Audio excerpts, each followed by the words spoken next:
Let's move on to an issue that is considered very sensitive.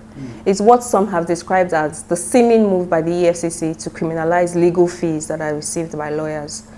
But the question is, can public servants pay their lawyers from government funds?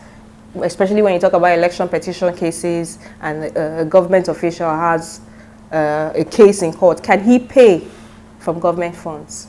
I am not aware of cases in which people with election petition pay from government coffers. I mean, it is not the duty of a lawyer to ask his client, where are you bringing this money from? Really? Why should I ask? I mean, somebody has contested an election. Recall that in the process of electioneering, funds are being raised, they launch campaign funds, campaign support, etc., etc. Now the man is declared a winner, or he loses, and he says he wants to go to court. And I say to him, pay me X amount. Maybe he's declared winner. He now says to me, send your account. And I send it to him in his personal capacity. All I'm interested in is have my fees paid. Where he gets it from is his cup of tea. If it is found by regulatory authorities that that individual had tampered with government funds, he should be penalized, not me, the lawyer. You see, more often than not, we do not understand why we have houses of assembly. The duty of the body is to oversee the expenditure of government funds. They are the ones who give governors what they call security votes, whatever that means. And they are the ones who should ask, the money we gave you for security, how have you expended it? Because the idea that it is not accountable is a legal fiction. There's no basis for that in law. If money is given to you for a purpose, you should retire it. And so if you are not able to justify the expenditure, you should return it. So back to whether the FCC can criminalize payment to lawyers, I don't think they should do that. I don't think they can do that. The legal profession is a regulated profession. We have statutes, certain of the Legal Practitioners Act, and so on and so forth.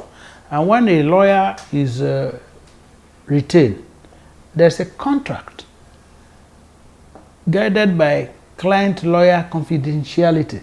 So a lawyer cannot just say because somebody is paying him, he will put a call to Mr. Magu and say to him, I have just been paid. Go and ask him questions. It doesn't work that way.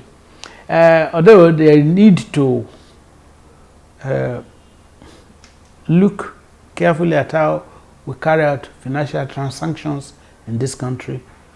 It's probably a welcome one. But it must not be that an agency of the federal government will come breathing heavily down the necks of lawyers for representing their clients. I've had some of our respected senior colleagues, particularly those of them who are now working with the government, saying senior advocates are the ones who launder money and who loot money with looters, according to them.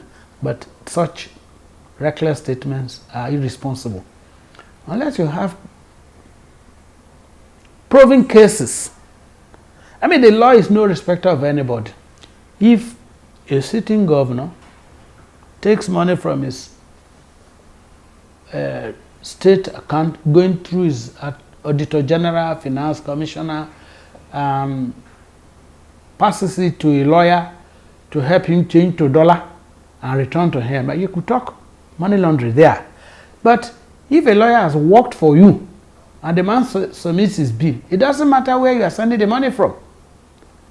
Mark you, when they talk about money laundering, I think the operatives of the EFCC have a different view of the definition of that word.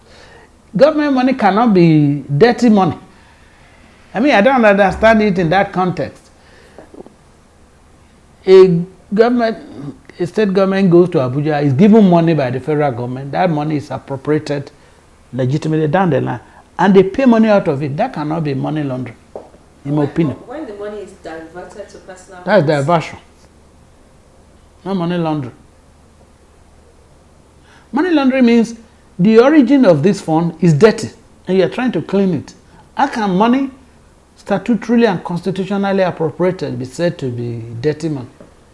I don't understand it in that. What about when government funds are diverted and we're trying to bring it back to do legitimate things? No, if government money is diverted, recall that both the person who receives it for the purpose of the diversion and the person who gives it out for the purpose of diversion are both criminally liable for the diversion of the money. They diverted the money. They stole it. Let's round off with the Electoral Act Amendment Bill and the refusal of the president to give accent to it. Some of the reasons that he has given, are they backed by law? First of all, if the president is not going to assent to a bill, he is not compelled by law to give a reason. And if he gives a reason, and the National Assembly finds the reason hollow, and they can muster enough power, they will override his veto. That said, on the issue of this current amendment to the Electoral Act, it is rather unfortunate. And I read in the papers that the members of his political party, the APC, that participated in the debate, suddenly made a volte-face to say, oh, we are backing the president. It is this kind of sycophancy that has led us to where we are. I would have thought that they deliberated and looked thoroughly and carefully at each section of the proposed law before they forwarded it to the president. You don't need the president to let them know before they suddenly woke up from their slumber, unless they are being very dishonest and disingenuous. That said, I now come to whether having refused. Like I said, it was within his province to refuse or not to refuse. And so that speaks to the character of the government, whether they meant to reform our electoral system or not. If you recall, at a time, governorship election stops at Court of Appeal. But because of the perceived abuse, miscarriage of justice, and the turning of the law upside down led to an amendment. And so we keep doing the same thing over and over again. If amendment to this Electoral Act will help us get a better election that will lead to a more credible government, why not do it?